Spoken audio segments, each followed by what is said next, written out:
Vamos a platicar ahora sobre algunas tendencias que vienen en la experiencia de usuario para este y los próximos años. Eh, esta parte, o sea, debemos considerar varias cosas. Uno, la experiencia de usuario es algo que, si bien se está aprovechando ya desde hace algunos años, ha ido marcando la pauta también de lo que tiene que ser a continuación. Ya hay muchas empresas que, como lo platicábamos en las clases anteriores, están canalizando sus esfuerzos exclusivamente a la experiencia y por ende están creando estos nuevos caminos y estas nuevas rutas que es hacia donde el resto de las compañías quieren apostar y quieren ir. La innovación en términos de experiencia es algo que debemos poner muchísima atención para poder lograr, si es algo en lo que nosotros estamos interesados, justamente romper esa barrera y salir con algo totalmente nuevo y totalmente diferente. Ojo, la clave en esto está siempre en observación, análisis, entendimiento de nuestros usuarios, saber quiénes son, saber qué quieren, qué desean, qué los motiva, qué los frustra, qué los mueve, etcétera, etcétera, etcétera. Yo podré salir aquí con un par de tendencias o un par de cosas que vienen a futuro, pero definitivamente ustedes podrán observar cosas adicionales en relación a qué, a su entorno, en relación a los lugares en donde trabajan, en donde estudian y todas estas necesidades que van surgiendo y que van identificando y que requieren una atención y que esta atención está vinculada con qué, con la experiencia, con la eficiencia y con la funcionalidad y usabilidad que puede llegar a tener un producto o servicio. Dicho lo anterior, comencemos con esta pues breve demostración o breve charla sobre algunas de las tendencias que vienen muy fuertes en el futuro próximo en relación a la experiencia. Primero que nada, está la opción de los asistentes virtuales. Ya hablábamos cuando platicamos sobre interfaces, ya hablábamos sobre la necesidad que tienen estas herramientas y cómo están ganando terreno poco a poco en nuestras actividades del día a día. Primero en términos súper triviales, súper, ¿cómo decirlo?, comerciales y hasta cierto punto superficiales, resolviendo temas tan simples como prender o apagar una luz o cómo reproducir o detener la reproducción de un contenido. Pero poco a poco los asistentes virtuales están logrando avanzar en términos de funcionalidades y utilidades que simplifican o facilitan las tareas para nuestros usuarios. Por ejemplo, ya es posible a través de asistentes virtuales poder hacer, no sé, reservaciones de vuelos, poder hacer consulta y estatus de vuelos, consulta y descarga de pases de abordar, por ejemplo, etcétera. A través de asistentes virtuales ya podemos hacer en algunos casos operaciones financieras y bancarias, las cuales se conectan con otro tipo de funcionalidades y sí, hoy en día tienen dependencia de algunas acciones, pero en general ya se pueden realizar a través de asistentes virtuales. Ya podemos nosotros pedirle a asistentes como Google o Alexa que nos cuenten chistes, que nos cuenten cuentos, que interactúen de alguna manera más cercana con nosotros. Estos a su vez pues nos van conociendo un poquito más, por así decirlo, van obteniendo información de nuestros consumos, de nuestros hábitos, al menos conversacionalmente hablando, y esos ya los están trasladando a otro tipo de plataformas. Si nosotros tenemos Alexa, por ejemplo, seguramente habrán visto ya que las cosas que ustedes buscan o que ustedes platican o que ustedes preguntan con Alexa, posteriormente lo ven reflejado en sus páginas de Amazon. Esta vinculación pues justamente deviene del análisis conversacional que se tiene que realizar para poder lograr una buena experiencia. Los asistentes virtuales, ya sea exclusivamente con voz, ya sea exclusivamente con chat o texto o una mezcla de los dos, son definitivamente herramientas que veremos mucho en los próximos años, que cada vez estarán agarrando más fuerza y por ende los niveles de especialización relacionados con esto pues tendrán un impacto importante. ¿Qué podríamos nosotros ir haciendo ahorita o qué podríamos ir adelantando para aprovechar la ola de los asistentes virtuales? Pues hacer temas como justamente diseño conversacional, creación de contenido, interfaces que tienen que ver con la relación de asistentes virtuales, etc. Ese tipo de información y ese tipo de experiencias que vamos a ver en los próximos años crecer bastante es algo en lo que nosotros podemos irle apostando. Otra de las tendencias y de lo que viene tiene que ver con diseñar para la verdadera verdad de veritas absoluta y lo que es real, ¿no? el aumento de la tecnología, o más bien no el aumento, sino la facilidad de accesibilidad a herramientas de tipo deepfake videos, en las cuales nosotros podemos montar rostros y voz de personas en otros cuerpos y en otros contextos y en otras circunstancias. Esto podría empezar a impulsar ya algunos temas que tienen que ver con agenda política y por ende nos hace cuestionar el sentido de la realidad.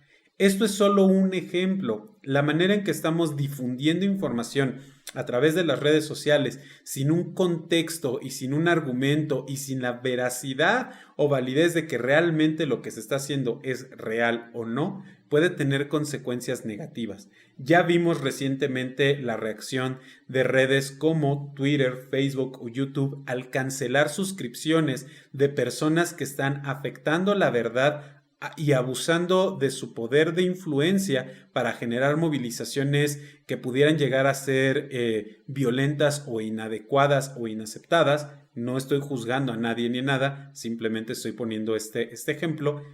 Todo esto puede ser relacionado con las famosísimas fake news.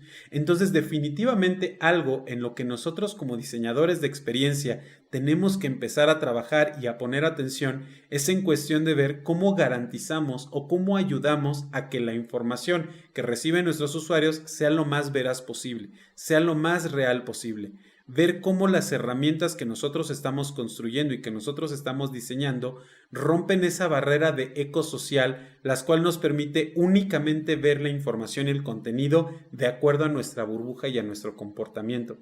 Este tipo de herramientas y de posibilidades tecnológicas tenemos que empezar a trabajar en ellas y tenemos que empezar a estudiar el comportamiento de los usuarios para justamente poder ofrecer soluciones que permitan mitigar los problemas ocasionados por este tipo de situaciones. Es un tema sensible, es un tema político, es un tema cultural, es un tema que puede tener ciertos intereses y que puede mover ciertos intereses y ciertas agendas en general, de lo económico, de lo político, de lo social, etcétera. Sin embargo, es algo en lo que definitivamente vamos a ver constantemente acciones que se van a ver impactadas en la experiencia. Simplemente el que le cancelen a alguien una red social simplemente por las normas de la misma red social, pues pone en tela de juicio muchas cuestiones que afectan a la experiencia del usuario.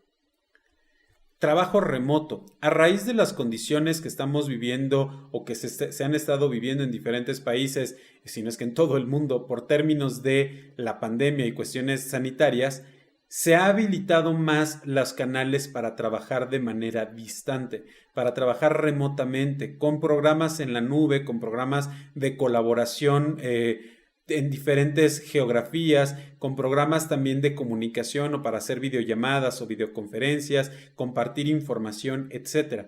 Realmente esto, si bien, como lo decía antes, es algo temporal, es algo que nos estará afectando solamente por un momento determinado y tiende a irse desapareciendo poco a poco. La realidad también es que esto está abriendo panoramas muy diferentes acerca de los paradigmas de cómo se trabaja y cómo se colabora.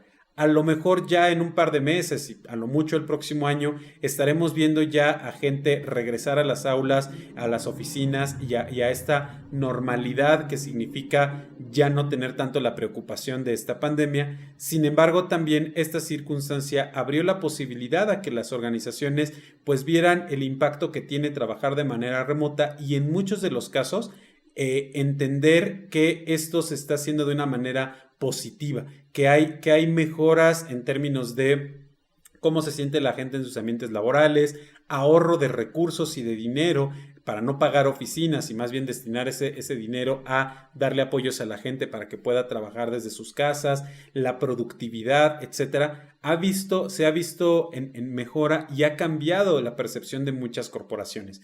No estoy diciendo que es todo positivo, no estoy diciendo que es todo miel sobre hojuelas, estoy diciendo simplemente de que esto está cambiando la forma en la que nos relacionamos y trabajamos. Por ende, las herramientas que proporcionen funcionalidades en la nube de colaboración, de trabajo remoto, de comunicación a distancia, pues definitivamente serán herramientas que tengan un mayor potencial en los próximos años. Pongamos atención en eso. Otra de las tendencias o cosas que vienen a futuro y está relacionado con esto, pues son también las videollamadas, ¿no? Como les decía, son las plataformas que nos permiten estar en contacto con otras personas a pesar de estar de manera remota o de manera a distancia, ¿no?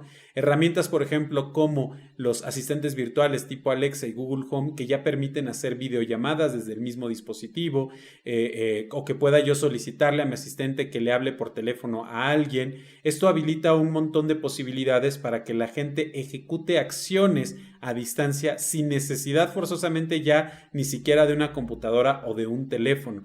Ya simplemente con objetos que nosotros podemos tener en la casa en el día a día podemos operar. No estamos tan lejos ya de esa fantasía que planteaban The Jetsons en algún momento, en la cual la gente hablaba por teléfono con sus televisiones, en la cual nosotros pues sí, probablemente ya nuestra televisión pueda tener una webcam y a través de la televisión podamos hacer videollamadas sin necesidad de una computadora, sin necesidad de un teléfono, simplemente con la conexión a internet y con la televisión como tal. Igualmente en nuestro auto, igualmente en nuestro smartwatch, etcétera. Realmente esta posibilidad de poder hacer videollamadas, videoconferencias, pues se extiende y gana relevancia a raíz de los acontecimientos recientes.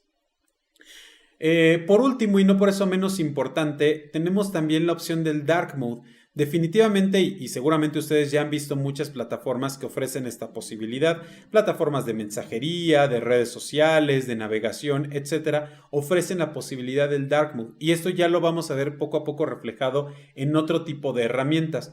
Con esto quiero decir no solamente hablar del Dark Mode como tal, como esta modalidad de ponerse en un modo oscuro para ahorrar energía del dispositivo, para evitar deslumbramientos por parte de pantallas, etcétera, sino que también quiero poner aquí en hincapié el hecho de la accesibilidad que platicábamos ya también en alguna de las sesiones previas, ¿no? Este entendimiento de lo que significa para un usuario hacer justo uso de una herramienta en cierto contexto y bajo ciertas condiciones ponen entrevisto este tipo de posibilidades. Hay un juego, por ejemplo, para celular que se llama Two Dots, el cual es este clásico este clásico juego tipo arcade en el cual nosotros tenemos que unir puntitos en ciertas cantidades y con eso vamos ganando. Bueno, este juego tiene una modalidad para gente con daltonismo, en donde en principio, pues la idea es que tú sumes puntitos del mismo color, pero si alguien sufre de daltonismo no puede identificar colores. Entonces, si tú habilitas esa funcionalidad, cambia los puntitos por figuras y en lugar de tener puntitos amarillos, rojos y verdes, ahora tienes triángulos, cuadrados y estrellas. Ese tipo de posibilidades o de atributos que le están dando a las herramientas tiene que ver con el análisis de experiencia de usuario y con el proponer una solución que resuelva temas que tienen que ver con el cómo utilizamos nosotros las herramientas. Pongamos atención en eso porque estos temas de accesibilidad los vamos a ver reflejados justamente en cuestiones de asistentes virtuales, de uso de colores, de herramientas o de aspectos visuales, con el uso de herramientas que vayan más allá de los dispositivos tradicionales como son el celular y la computadora y que intenten aprovechar el potencial del Internet de las cosas para justamente vincular y ampliar esa experiencia a otro tipo de dispositivos y a otro tipo de recursos a los cuales nosotros podemos acudir si tenemos una necesidad. Pongamos mucha atención en esto. Yo lo ejemplifico aquí y lo pongo como el Dark Mode, pero realmente este punto tiene que ver con eso, con la accesibilidad como punto de partida para decidir y proporcionar herramientas funcionales y adecuadas a diferentes contextos y necesidades. Amigos, con esto cerramos la parte de las tendencias. Los veo en la siguiente clase donde les platicaré un poco de bibliografía que ustedes pueden consultar para seguir aprendiendo más sobre los temas de experiencia de usuario. Nos vemos en la siguiente clase, amigos. Denle play, allá los veo.